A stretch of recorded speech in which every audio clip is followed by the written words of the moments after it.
Students हम discuss करेंगे important news के बारे में। First news is regarding the Unnao case के पर्सपेक्टिव से है। सुप्रीम कोर्ट के द्वारा हाई कोर्ट का जो जजमेंट था वो स्टे किया गया है। हाई कोर्ट के द्वारा जो कन्विक्टेड पर्सन है उन्नाव रेप केस के रिगार्डिंग में उनके सेंटेंस को सस्पेंड करने और बेल ग्रांट करने का जो डिसीजन है वो लिया गया था, जिसको कि स्टे कर दिया गया है सुप्रीम कोर्ट के द्वारा। स्टूडेंट्स इस केस का जो बैकग्राउंड है उसके बारे में अगर हम यहाँ पे रीड करें तो आप देखिए कि उन्नाव जो है उत्तर प्रदेश के वहाँ पे एक सिचुएटेड सिटी है। गंगा का जो बैंक है वहाँ पे ये सिटी सिचुएट। स्टूडेंट्स उन्नाव के वहाँ पे एक लोकल पॉलिटिशियन है, लोकल एमएलए थे, जिनके ऊपर में एक माइनर पर्सन के द्वारा एलिगेशंस लगाए जाते हैं कि उनके द्वारा सेक्सुअल हरेसमेंट है उसका वहाँ पे अटेम्प्ट है वो किया गया। तो आप देखिए कि माइनर पर्सन के द्वारा अगर एलिगेशंस लगाए गए हैं तो केस को किसके द्वारा डील किया जाएगा? पोक्सो एक्ट के through, protection of children from the sexual offence act के थ्रू। अंडर 18 अगर कोई भी पर्सन है, चाहे वो बॉय बॉय हो या गर्ल हो, यहाँ पे तो आप देखिए कि चाइल्ड जो जेंडर वे के थ्रू ये जो एक्ट है वो कम्प्लीटली न्यूट्रल है। बिलो 18 यहाँ पे एज होना चाहिए, उसको protection of children from the sexual offence act के थ्रू डील है वो किया। स्टूडेंट्स एलिगेशंस के बाद में ट्रायल कोर्ट के वहाँ पे जो प्रोसेस है वो स्टार्ट होता है। ट्रायल कोर्ट के द्वारा वो जो पॉलिटिशियन पर्सन है जिनको कि कन्विक्ट है वो कर दिया गया। ट्रायल कोर्ट के कन्विक्शन के बाद में यहाँ पे हाई कोर्ट के अप्रोच किया जाता है और हाई कोर्ट के अंदर में जिस जिस जो सेक्शन है protection of children from the sexual offence का, जिसके थ्रू उनको पब्लिक सर्वेंट के रूप से कंसीडर किया गया था, जिसको कि आप देखिए कि हाई कोर्ट ने कंसीडर है वो नहीं किया और हाई कोर्ट के द्वारा यहाँ पे सेंटेंस का जो सस्पेंशन है और बेल ग्रांट करने के बारे में जो डिसीजन है वो लिया। तो आप देखिए कि इसी एक्ट का जो सेक्शन 5C है वो पब्लिक सर्वेंट की रिगार्डिंग में डील किया करता है। पब्लिक सर्वेंट बेसिकली कौन है कि कोई भी पर्सन ऐसा डोमिनेंट पोजीशन के वहाँ पे हो उस एरिया के अंदर में। तो सुप्रीम कोर्ट ने भी बेसिकली जो एमएलए हैं उनको एज ए जो पब्लिक सर्वेंट है उसके रूप से कंसीडर किया है कि वो डोमिनेंट सिचुएशन के अंदर में थे वहाँ पे। और इस केस के अलावा भी जो पॉलिटिशियन पर्सन हैं उनके ऊपर आप देखिए कि जो कस्टोडियल डेथ है कि कस्टडी के अंदर में एक जो पर्सन है उसकी डेथ के उनके ऊपर में एलिगेशंस हैं। अब हमारी यूपीएससी एग्जाम से रिलेटेड क्या बेसिक इन्फॉर्मेशन आपको पता होना चाहिए? फर्स्ट ऑफ ऑल स्टूडेंट्स, आपको जो पब्लिक सर्वेंट का जो यहाँ पे डिफरेंट सेक्शन डील करता है, section 5C protection of children from the sexual offence act, उसके बारे में आपको जानकारी होना चाहिए कि पब्लिक सर्वेंट है, कोई डोमिनेंट पोजीशन के अंदर में है, किसी भी तरीके से केस को इन्फ्लुएंस कर सकता है, तो उनको डिफरेंट वे के थ्रू यहाँ पे ट्रीट है वो किया जाता है इस एक्ट के थ्रू। सेकंड, आप देखिए कि यहाँ पे बेल प्रोसेस के बारे में मेंशन किया गया है कि सुप्रीम कोर्ट ने मेंशन किया कि यूजुअली उनके द्वारा किसी भी तरीके से हाई कोर्ट के द्वारा अगर बेल की रिगार्डिंग में ऑर्डर्स डिलीवर किए गए हैं तो उनका इंटरवेंशन है वो नहीं हुआ करता। बट आप देखिए कि यहाँ पे जो डिफरेंट काइंड ऑफ सर्कमस्टेंसेज हैं उनका डेवलपमेंट हुआ था। तो बेल प्रोसेस को एक बार हम यहाँ पे देखते हैं। स्टूडेंट 2022 के समय में आप देखिए कि सुप्रीम कोर्ट का ही एक बेंच के द्वारा ऑब्जर्व किया गया था कि हमारी कंट्री के अंदर में जो बेल से रिलेटेड जो लॉज हैं उनको रिफॉर्म का ज़रूरत है। बेल से रिलेटेड लॉज को रिफॉर्म का ज़रूरत है। उस समय तो आप देखिए कि हमारे जो क्रिमिनल लॉज हैं, सीआरपीसी है, उसके अंदर में बेल प्रोविजन के बारे में मेंशन है वो नहीं हुआ करता था। और बेल के जो लॉज हैं उनको रिफॉर्म भी करना है और किस लाइन के ऊपर में करना है, यूके का जो प्रोसेस है उसके रिगार्डिंग। जिस तरीके से यूके में बेल लॉज एग्जिस्ट करते हैं वैसे ही हमारे कंट्री के अंदर में होनी चाहिए। तो फर्स्ट क्वेश्चन रेज होता है कि बेल है क्या? बेल आप देखिए कि कंडीशनल रिलीज हुआ करता है। किसी अक्यूज्ड पर्सन को कंडीशन के बेसिस के ऊपर रिलीज किया जाता है। ट्रायल कंडक्ट होने से पहले उनका रिलीज होता है और इस तरीके से आप देखिए कि प्रिजम्पशन माना जाता है कि वो पर्सन है वो इनोसेंस कैटेगरी के अंदर में बिलोंग करते हैं। अब अगर हम बात करें उस बेल कंडीशन के दौरान में ये भी इंश्योर किया जाता है कि वो पर्सन है वो एरिया को, आप देखिए कि एरिया से कहीं अदर अदर पार्ट के लिए नहीं जाएगा। कुछ कंडीशंस भी उनके ऊपर अप्लाई किया जाता है। एविडेंस को किसी तरीके से टेम्पर करने का कोशिश नहीं किया जाएगा। विटनेस को किसी तरीके से इन्फ्लुएंस करने का जो कोशिश है वो यहाँ पे नहीं होगा। तो स्टूडेंट्स, कोर्ट का जो डिफरेंट डिफरेंट जजमेंट्स है उसके अंदर में आप देखिए कि बेल को एज ए राइट के रूप से कंसीडर किया जाता है और jail in the exception category के अंदर में उनको जेल के अंदर में रखना है। क्योंकि अगर हम हमारे जो प्रिजन्स के अंदर में जो टोटल प्रिजनर्स हैं उनको अगर कैलकुलेट करें तो आपको लार्जर नंबर के अंदर में ऐसे प्रिजनर्स का प्रेजेंस मिलेगा जो कि आप देखिए कि अंडर ट्रायल का सिचुएशन के अंदर में है, कि उस केस के रिगार्डिंग में उनका कन्विक्शन नहीं हुआ है, वो अंडर ट्रायल का ही सिचुएशन में है। इसलिए बेल को एज ए राइट के रूप से देखा जाता है कि बेल यहाँ पे एक राइट है और jail in the exception category के अंदर में ग्रांट किया जाता है। हमारे क्रिमिनल लॉज के अंदर में बेल के बारे में नहीं मेंशन था, फिर नए जो क्रिमिनल लॉज एग्जिस्टेंस में आए हैं, भारतीय नागरिक सुरक्षा संहिता, भारतीय नागरिक सुरक्षा संहिता का जो चैप्टर 55 है वो यहाँ पे डील करता है बेल प्रोविजंस की। अब बेल लॉज आप देखिए कि रिफॉर्म का क्यों जरूरत है, क्यों इनको रिफॉर्म करना चाहिए प्रेजेंट समय के अंदर में। तो आप देखिए कि काफी बार जब रिलीज होता है तो बॉन्ड के बेसिस के ऊपर में रिलीज हुआ करता है पर्सन का, कि जो पैसे यहाँ पे उनको डिपॉजिट करने होंगे उसी कंडीशन में उनका रिलीज है वो हुआ करता है। तो फर्स्ट ऑफ ऑल स्टूडेंट्स, हो सके किसी पर्सन का जो फाइनेंशियल कंडीशंस वैसा ना हो तो फाइनेंशियल जो इनइक्वलिटीज हैं इनको देखते हुए यहाँ पे रिफॉर्म करना चाहिए बेल लॉज हैं उनको। सेकेंड, आप देखिए कि जो यहाँ पे जो जुडिशियल प्रोसेस है उसमें जिस तरीके से डिले है, delay in the judicial process है, हमारा जो स्लोली वे के अंदर में जुडिशियल प्रोसेस वर्क करता है उसके रिगार्डिंग में भी रिफॉर्म का जरूरत है। जुडिशियल प्रोसेस में भी जो प्रोसेस में डिले की रिगार्डिंग। थर्ड, अगर हम बात करें कॉन्स्टिट्यूशनल एंड ह्यूमन राइट के रूप से भी इसको देखा गया है आर्टिकल 14 एंड 21 के अंडर में, कि बेल लॉज हैं जिनका कि प्रॉपर वे के अंदर में डॉक्यूमेंट हो, प्रॉपर वे के अंदर में इनका रिफॉर्म है वो यहाँ पे कैरी आउट हो। अभी हमने एक स्टेटमेंट है वो रीड किया है कि bail is the right and jail in the exception, कि किस केस के अंदर में कोर्ट के द्वारा ऑब्जर्व किया गया था, सत्येंद्र कुमार अंतिल वर्सेस सीबीआई का ये केस है 2022 का, जिस समय इस जो यहाँ पे ये जो स्टेटमेंट है उसको ऑब्जर्व किया जाता है कोर्ट के द्वारा। तो स्टूडेंट्स, ये तो बेसिकली हमने यहाँ पे जो केस के बारे में देखा, यूपीएससी एग्जाम से रिलेटेड देखा, बट आप देखिए कि केस के रिगार्डिंग में कुछ ऐसे भी फैक्ट्स हैं इसके अंदर में डिफरेंट डिफरेंट रिपोर्ट्स के अंदर में जो टाइमिंग है, तो क्राइम का जो टाइमिंग है वो डिफरेंट बताया गया है। कुछ मीडिया रिपोर्ट्स हैं तो इनिशियली वे के अंदर में जब एलिगेशंस थे तो वहाँ पे टाइमिंग डिफरेंट था, बाद में जो टाइमिंग है उसका क्लेम डिफरेंट है, और फिर जब यहाँ पे एफआईआर का जब रजिस्ट्रेशन होता है तो उसमें जो टाइमिंग है वो डिफरेंट है। तो स्टूडेंट्स, एक क्वेश्चन यहाँ पे रेज होता है कि मिस यूज ऑफ लॉज है उसका तो कहीं यहाँ पे मिस यूज तो नहीं किया गया है, जो लॉज अवेलेबल हैं स्पेशली वुमेन के अगेंस्ट में क्राइम से रिलेटेड। एक वुमेन, एक यहाँ पे एक्टिविस्ट हैं, आप देखिए कि दीपिका नारायण भारद्वाज, उनके नेम को आप कोट कर सकते हो कहीं ना कहीं अपने आंसर के अंदर में।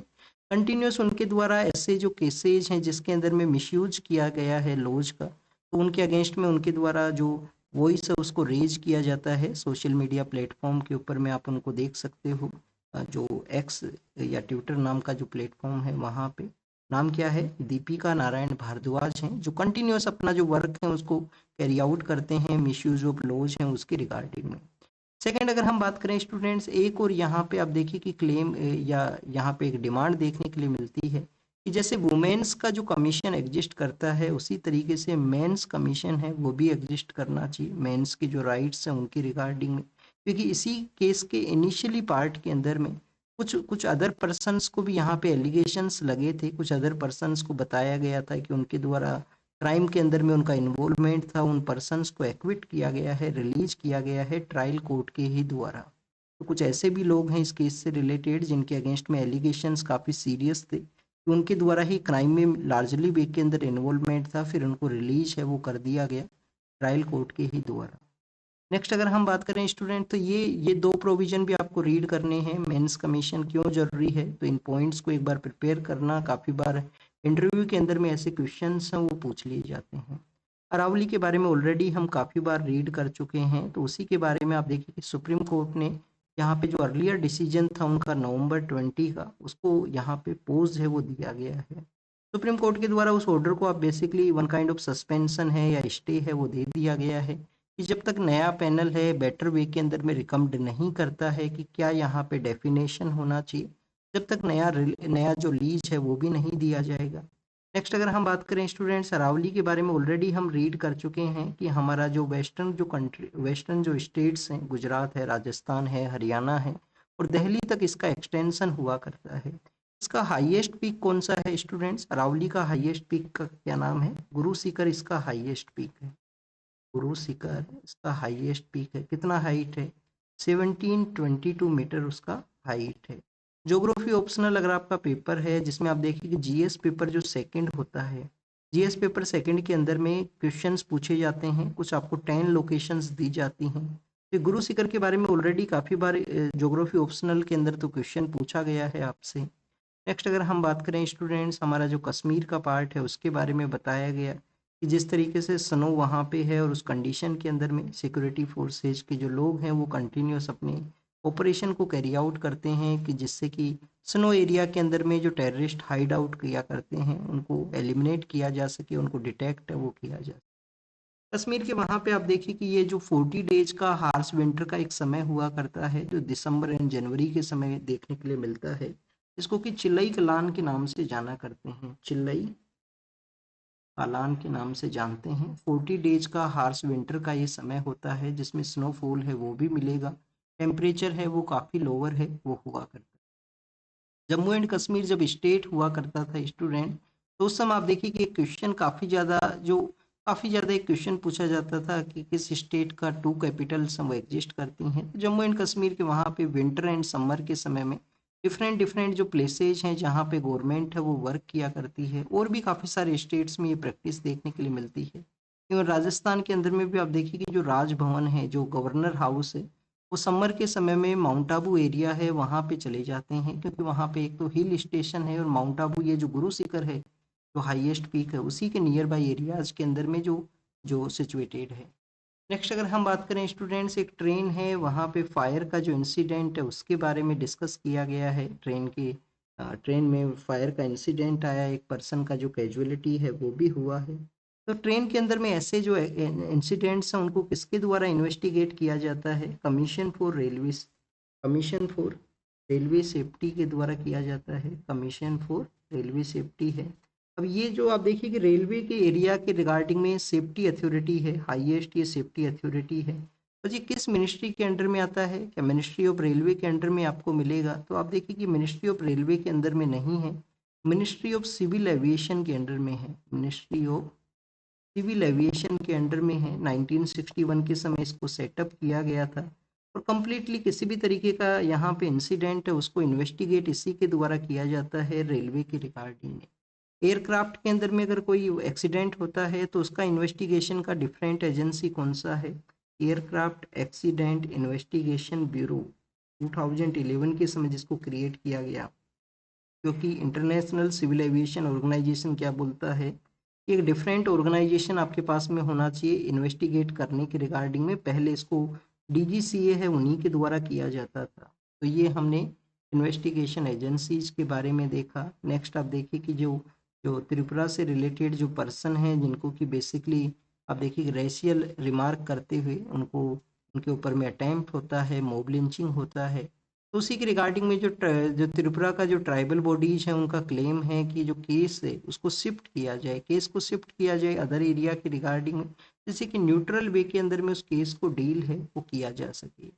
स्टूडेंट्स अब यहाँ पे जब भी इस तरीके के जब इंसिडेंट्स आते हैं तो आप देखिए कि एवरी इंडियन पर्सन है उसका फंडामेंटल ड्यूटी है, एवरी इंडियन पर्सन का फंडामेंटल ड्यूटी है आर्टिकल 51A के थ्रू। और 51A के अंदर में भी आप देखिए कि क्लोज है, क्लोज सी जो है, क्लोज सी डील करता है कि हर एक पर्सन का ड्यूटी है कि उसको अपहोल्ड करना है कंट्री का जो सोर्निटी है, यूनिटी एंड इंटीग्रिटी। कंट्री के सोर्निटी, यूनिटी एंड इंटीग्रिटी को यहाँ पे अपहोल्ड करना है। जो यहाँ पे ड्यूटी नंबर 5 है, ई नंबर से जो ड्यूटी है वो मेंशन करती है कि आप देखिए कि आपको जो हार्मनी है, जो कॉमन ब्रदरहुड है, हार्मनी है, उसको भी यहाँ पे प्रमोट करना है। आर्टिकल जो 15 है वो बेसिकली डील करता है कि यहाँ पे किसी भी तरीके से डिस्क्रिमिनेशन नहीं होना चाहिए रिलीजन, रेस, कास्ट, सेक्स और प्लेस ऑफ बर्थ के बेसिस के ऊपर। ये 5 ग्राउंड्स बताए गए हैं आर्टिकल 15 के अंदर में। तो बेसिकली उसी तरीके से इंसिडेंट था, ये प्रोविजन आपको पता होना चाहिए। फिर आप देखिए आईआईपी इंडेक्स है जिसमें ग्रोथ है वो देखने के लिए मिला है नवंबर के मंथ के समय में। ये हमारा जो मिनिस्ट्री ऑफ स्टैटिक है और प्रोग्राम इम्प्लीमेंटेशन समय समय पे अपने मंथली बेसिस के डाटाज है उसको रिलीज करता है। क्या रीजन रहे हैं कि यहाँ पे लास्ट 25 मंथ के कंपैरिजन के अंदर में हाईएस्ट जो ग्रोथ है वो हुआ हमारे इंडस्ट्रियल एरिया के अंदर में। तो आप देखिए कि एक तो हमारा जो मैन्युफैक्चरिंग का सेक्टर है, जो कैपिटल गुड्स का जो सेक्टर है, एवरी सेक्टर के अंदर में ग्रोथ हुआ है। ग्रोथ के बिहाइंड के रीजन यही है स्टूडेंट्स की जीएसटी का रीस्ट्रक्चर करना, जीएसटी को रीस्ट्रक्चर जो किया गया है, और भी गवर्नमेंट के जो डिसीजंस हैं उन्होंने अपना एक रोल प्ले किया। आरबीआई का जो मॉनेटरी पॉलिसी कमेटी है उसका भी आप देखिए कि यहाँ पे रोल है, और जीएसटी का जो रीस्ट्रक्चरिंग है उसका भी यहाँ पे रोल है, जिससे कि हमारा जो इस एरिया में जो ग्रोथ है वो ऑब्जर्व किया गया नवंबर के मंथ के समय। आईआईपी इंडेक्स का जो 40% का जो कोर इंडस्ट्रीज का वेटेज है, हमारी जो 8 कोर इंडस्ट्री हैं उस वेटेज को कवर किया करती हैं, वो कौन कौन सी हैं ये आपको कमेंट सेक्शन के अंदर बताना है, ये आपका होमवर्क है। 8 कोर इंडस्ट्री जो आईआईपी इंडेक्स का 40% का वेटेज को कवर किया करती है। नेक्स्ट अगर हम बात करें स्टूडेंट्स सबरीमाला टेम्पल के बारे में है। सबरीमाला के वहाँ पे आप देखिए कि एक फेस्टिवल ऑर्गेनाइज किया जाता है जिसको कि मकरा विलाक्कू के नाम से जाना करते हैं, मकरा विलाक्कू के नाम फेस्टिवल के नाम से जानते हैं। स्टूडेंट सबरीमाला के अंदर में जो मेन डीटी हैं वो आप देखिए कि अयप्पा, लॉर्ड अयप्पा है वहाँ पे मेन डीटी। और लॉर्ड अयप्पा जो हैं वो सेलिब्रेट हुआ करते थे, ब्रह्मचर्य हैं वो उनके द्वारा पालन किया जाता था। बेसिकली स्टूडेंट्स लॉर्ड अयप्पा का ये जो प्रैक्टिस है, सेलिबेसी का जो प्रैक्टिस है, इसी वजह से वुमेन एंट्री का वहाँ पे जो रेस्ट्रिक्शंस है वो हुआ करते थे। बट 2018 में सुप्रीम कोर्ट का जजमेंट आता है कि वुमेन एंट्री है उसको अलाउ किया जाए जो सबरीमाला टेम्पल है वहाँ पे। नेक्स्ट अगर हम बात करें, केरल में सिचुएटेड है सबरीमाला का जो टेम्पल है। नेक्स्ट अगर हम बात करें स्टूडेंट्स हुसैन सागर का जो लेक है जो कि हैदराबाद के वहाँ पे सिचुएटेड है, उसके बारे में मेंशन किया गया। एक आर्टिफिशियल लेक है, आप देखिए कि हुसैन सागर का जो लेक है कहाँ पे है, हैदराबाद के वहाँ पे सिचुएटेड है। तो स्टूडेंट्स जो रिवर मूसी है, जो रिवर मूसी जिसके ऊपर में हैदराबाद उसके बैंक के ऊपर में सिचुएटेड है, तो उसी रिवर मूसी का जो किनारा है जहाँ पे ये जो हुसैन सागर आपको जो लेक है वो देखने के लिए मिलेगा। इब्राहिम कुली कुतुब शाह हैं 1562 के समय में, जिनके समय इस आर्टिफिशियल लेक का जो कंस्ट्रक्शन है वो किया जाता है। नेक्स्ट अगर हम बात करें स्टूडेंट्स जो राष्ट्रीय प्रेरणा स्थल लखनऊ के वहाँ पे इनोग्रेट हुआ है उसके बारे में मेंशन है। राष्ट्रीय प्रेरणा स्थल आप देखिए कि बेसिकली 3 इम्पोर्टेंट पर्सनैलिटी हैं, एसपी मुखर्जी, श्यामा प्रसाद मुखर्जी, जो कि हमारा जो इंटरिम गवर्नमेंट हुआ करता था, इंटरिम गवर्नमेंट की आप देखिए कि ये जो ministry of industry and supply है वो उनके द्वारा हेड किया जाता था इंटरिम गवर्नमेंट के अंदर में। बट फर्स्ट कैबिनेट के दौरान में इनका आप देखिए कि उस समय इनका एज ए मिनिस्ट्री पोस्ट है वो नहीं रहा था, ये रिजाइन करते हैं और एक जो अपोजिशन का जो अलायंस है उसका ये पार्ट बनते हैं। सेकेंड स्टूडेंट दीनदयाल उपाध्याय हैं। दीनदयाल उपाध्याय जो जनसंघ नाम का जो पॉलिटिकल पार्टी था, बीजेपी का अर्लियर पार्टी, उसके फाउंडिंग मेंबर थे। और इंटीग्रल ह्यूमनिज्म के रिगार्डिंग में उनका एक फिलोसफी है जिसको कि एकात्म मानववाद का जो फिलोसफी है उसके रूप से भी जाना करते हैं। हमारे जो अटल बिहारी वाजपेयी साहब हैं जिनको जो कि हमारे इंडियन प्राइम मिनिस्टर हैं वो रहे हैं, न्यूक्लियर टेस्ट उनके समय में होते हैं। फिर 3 इम्पोर्टेंट स्टेच्यूज हैं जिनको कि राष्ट्रीय प्रेरणा स्थल लखनऊ के वहाँ पे इनोग्रेट है किया गया। कश्मीर का बुद्धिज्म के रिगार्डिंग में जो इम्पोर्टेंस है उसको यहाँ पे बताया गया है कि अभी कश्मीर के वहाँ पे आप देखिए कि कुछ जो excavation archaeological survey of India के द्वारा बारामुल्ला का जो एरिया है वहाँ पे जिहानपुरा का जगह पे जो जो वहाँ पे आर्कोलॉजी का जो वर्क किया गया, तो आप देखिए कि कुछ एविडेंस मिले हैं जो बुद्धिज्म के साथ में उसको कनेक्ट करते हैं। बुद्धिज्म के बारे में जब भी हम कश्मीर के बारे में रीड करते हैं तो आपको पता होना चाहिए कि जो 4th बुद्धिस्ट काउंसिल है जो कि कुषाण रूलर्स के समय में कनिष्का जो है, कनिष्का के समय में उसको वहाँ पे ऑर्गेनाइज किया जाता है। वासुमित्रा जो है उस जो वासुमित्रा एंड अशुघोषा जो हैं उस जो 4th बुद्धिस्ट काउंसिल है उसको प्रिसाइड करते हैं वहाँ पे। और स्टूडेंट्स ये मध्यम मार्ग का जो फिलोसफी है उसको भी प्रमोट किया जा सकता है अगर वहाँ पे बुद्धिज्म के साथ में एक कल्चरल लिंकेज है उसको सेटअप किया जाए। गंधारा स्कूल ऑफ आर्किटेक्चर है जो इंडो गैंगेटिक का जो एरिया है उसके क्रॉस रोड के बिटवीन में बेसिकली सिचुएटेड होना कश्मीर का एक शो करता है कि वहाँ पे भी बुद्धिज्म का जो इम्पोर्टेंट जो प्लेस है उसके रूप से वो हुआ करता है। और उस 4th बुद्धिस्ट काउंसिल के अंदर ही आप देखिए कि बुद्धिज्म किस तरीके से प्रमोट होता है। स्टूडेंट्स यहाँ पे नाइजीरिया के बारे में डिस्कस किया गया है। आप देखिए कि नाइजीरिया के अंदर में 50-50% आपको पॉपुलेशन मिलेगा, 50% जो इस्लामिक फॉलोवर्स हैं, 50% वहाँ पे क्रिश्चियन फॉलोवर्स हैं। यूएस के द्वारा एलिगेशंस लगाए जाते हैं कि जो क्रिश्चियंस का जो वहाँ पे क्रिश्चियंस के अगेंस्ट में जो जो क्राइम है वो इंक्रीज हुआ है। और उसी के रिगार्डिंग में आप देखिए कि सोकोतो नाम का जो स्टेट है, सोकोतो नाम का जो स्टेट है, वहाँ पे वो एक्सट्रीमिस्ट ग्रुप के अगेंस्ट में अपना जो एक स्ट्राइक है उसको कैरी आउट करते हैं। बट स्टूडेंट्स, अगर आप नाइजीरिया का लोकेशन देखोगे, नाइजीरिया का जो नॉर्दर्न पार्ट है वहाँ पे आपको जो इस्लामिक फॉलोवर्स मिलेंगे, सदर्न पार्ट के अंदर में आपको क्रिश्चियंस हैं उनका प्रेजेंस मिला करता है, और सोकोतो है वो इस्लामिक एरिया के अंदर ही सिचुएटेड है। तो इस तरीके के एलिगेशंस हैं, उनका रियलिटी के साथ में जो कनेक्टिविटी है वो नहीं है। यूएस के जो एलिगेशंस है, यूएस के द्वारा बेसिकली यूएस लीडर के द्वारा एक तो पीस के प्रमोटर के रूप से अपने आप को प्रेजेंट किया जाता है, बट आप देखिए कि उनके द्वारा कंटिन्यूस बॉम्बिंग भी किया गया है। जैसे कि उनके द्वारा यमन के अंदर में बॉम्बिंग किया गया, सीरिया के वहाँ पे बॉम्बिंग किया गया, सोमालिया है, ईरान है, और अब नाइजीरिया के वहाँ पे भी उनका बॉम्बिंग है वो हुआ है। तो किस तरीके से उनको पीस के प्रमोटर के रूप से सेटअप करना है, उसके रिगार्ड पीस के फैसिलिटेटर के रूप से अपना इमेज है उसको प्रमोट है वो करना चाहिए। नेक्स्ट अगर हम बात करें स्टूडेंट्स, इंडिया का जो ग्रोथ हिस्ट्री है 2025 पे कैसे एक रिफॉर्मेटिव ईयर रहा है, उसको हमारे एक मिनिस्टर हैं जिनके द्वारा आर्टिकल के थ्रू बताया गया, ईयर ऑफ रिफॉर्म के रूप से देखा है 2025 को। अगर हम बात करें नॉमिनल जीडीपी के बारे में, तो 4.1 का ट्रिलियन का हमारा जो नॉमिनल जीडीपी रहा है, जिसके थ्रू हम यहाँ पे फोर्थ लार्जेस्ट इकोनॉमी के रूप से सेटअप हुए। सेकेंड, आप देखिए कि एसएनपी के द्वारा भी इंडिया का जो रैंकिंग है, जो यहाँ पे रेटिंग है, उसको इम्प्रूव किया है एसएनपी के द्वारा। एनुअल हमारा जो एक्सपोर्ट है वो भी यहाँ पे इम्प्रूव हुआ है। तो स्टूडेंट्स, ये शो करता है कि इंडिया किस तरीके से यहाँ पे इकोनॉमिक सेक्टर के अंदर में बूम के सेक्टर में बूम का सिचुएशन में है। कुछ कंट्रीज के साथ में हमारे फ्री ट्रेड एग्रीमेंट साइन हुए हैं, यूके है, ओमान है और न्यूजीलैंड है, जिसका डिस्कशन कंप्लीट हुआ। इनोवेशन, स्टार्टअप्स, ये कुछ ऐसे एरियाज हैं जिसमें हमारा कंटिन्यूस बूस्ट रहा है। और अब आप देखिए कि एआई का समिट में इंडिया में ऑर्गेनाइज होगा नेक्स्ट हमारा फरवरी के समय में, तो वो भी एक न्यूज़ था आज के न्यूज़पेपर के अंदर में। और बेटर जो लॉज हैं जिनका रिक्वायरमेंट हुआ करता है, बेटर लॉज हैं वो भी एग्जिस्टेंस में आई हैं, जैसे कि एनर्जी सिक्योरिटी के रिगार्डिंग में शांति एक्ट का यहाँ पे इस्टेब्लिशमेंट में आता। और आप देखिए कि और भी काफ़ी सारे जो पुराने लॉ हैं, जो आउटडेटेड लॉ हैं कॉलोनियल एरा के, उनको रिपील करना। तो इस तरीके से आप देखिए कि 2025 को ग्रोथ का जो नेक्स्ट फ्यूचर है उसके रिगार्डिंग में एज ए फाउंडेशन के रूप से देखा गया।